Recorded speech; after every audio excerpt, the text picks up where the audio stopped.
in the Quran that we are the children of Adam. When did Adam come to earth? I mean, you talked about 10 billion years. You talked about, how old is, when did Adam first appear on earth? You see, one of the miracles of Allah subhanahu wa ta'ala is that the graveyards of prophets and messengers, all of them are not known except for Muhammad sallallahu alayhi wa sallam. Beautiful. Yes, the only prophet we know his graveyard, and we visit and get lots of blessings from being there, is the graveyard of Muhammad sallallahu alayhi wa sallam and his companions.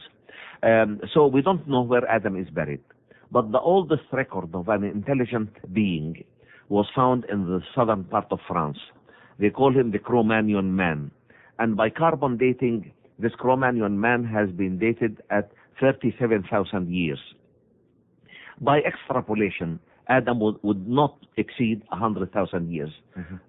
Where is his grave? Only Allah knows. We don't know it.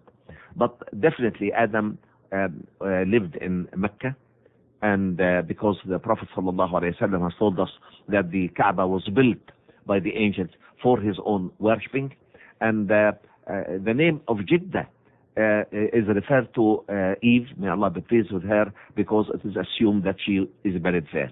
Okay, Dr. Zaghloul, you mentioned Mecca, and we know that Muslims face what is called the Kaaba, or the cube, 5 times every day in their prayers.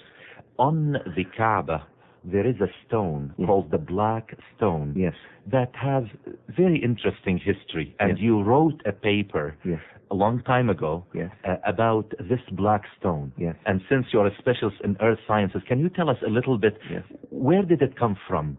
Is it true that some people say that it used to be white and then it became black, or was it black in origin? Can you please tell us a little bit? Yes, you see, Prophet Muhammad sallallahu alayhi wa sallam has told us, when Ibrahim alayhi salam and his son Ismail alayhi salam were raising the foundations of the Kaaba, then Ibrahim alayhi salam asked Ismail to go around looking for a rock of a different color to be made a beginning for the tawaf, the circumambulation around the Kaaba.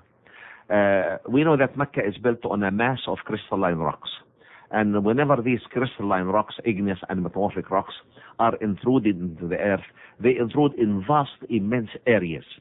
So Sayyidina Ismail alayhi salam went around looking. He couldn't find anything different. When he came to his father by sunset, he said, "Father, I couldn't find anything."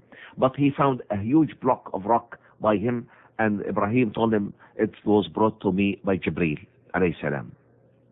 So they together put it in that eastern corner of the Kaaba to make it as a beginning for the circumambulation around the Kaaba.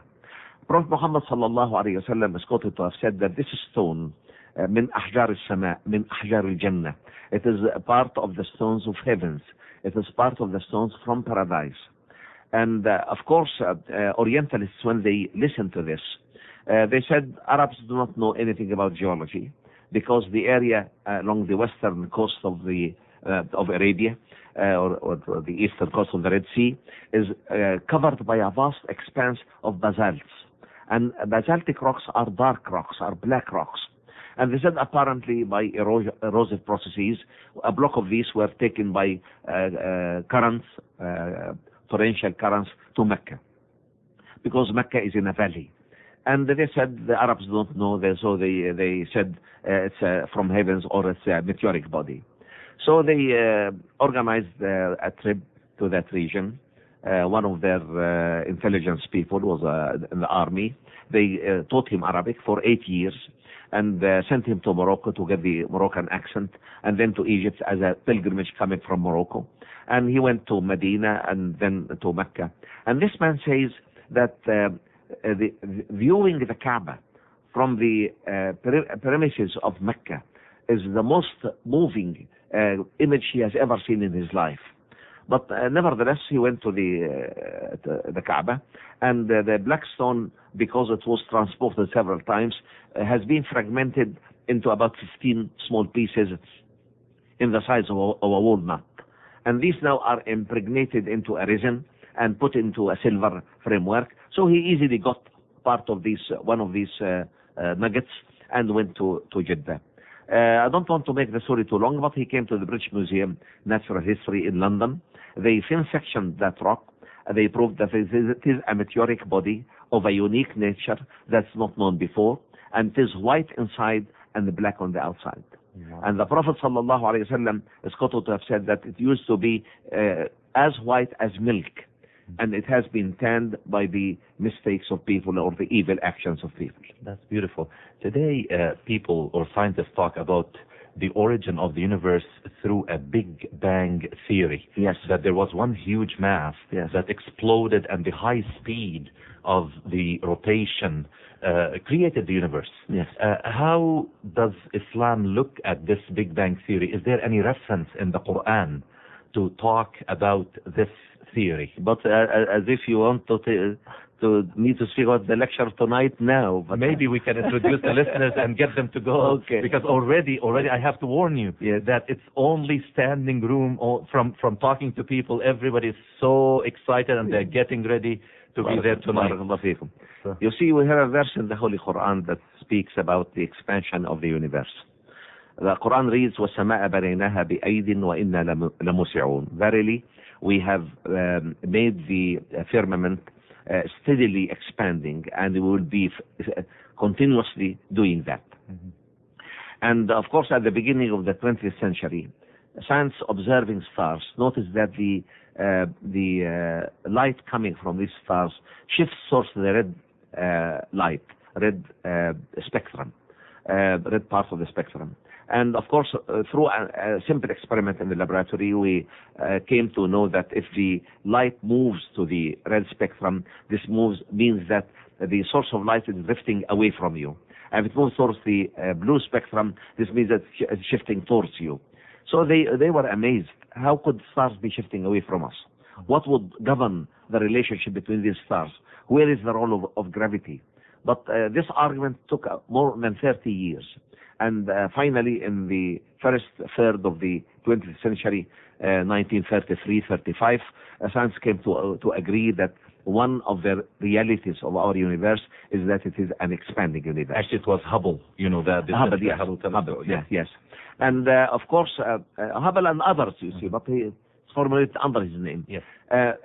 Scientists started to think, if we go back by this expansion, then everything in that universe, every form of matter and energy, space and time, will coalesce together to form an initial body that mathematically is so minute in dimensions that cannot be seen, and so dense in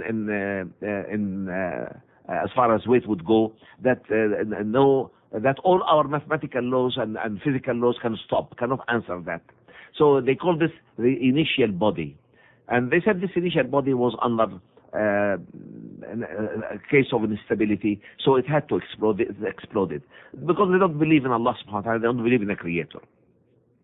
This explosion changed this initial body into a cloud of smoke, and due to the variation of density in that cloud of smoke, some of these elementary particles start to condense on each other, forming first stars, and from the stars then we got the planets and moons and the rest of the heavenly bodies.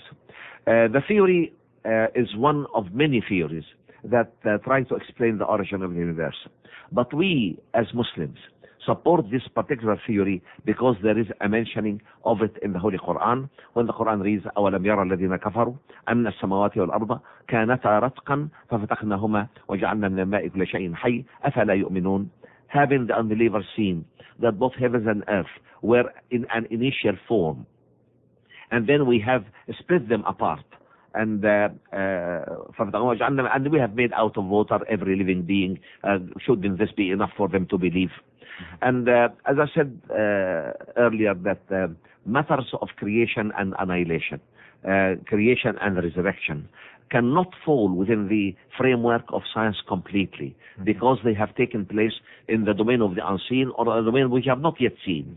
And of course, if you indulge into this area of creation, with its three directions, creation of the universe, creation of life, and the creation of man, unless you receive divine guidance in every one of these three areas, you can easily go astray and you can reach nowhere. And this is the status of most scientists in the West. Absolutely. And that takes us to the initial argument that people who insist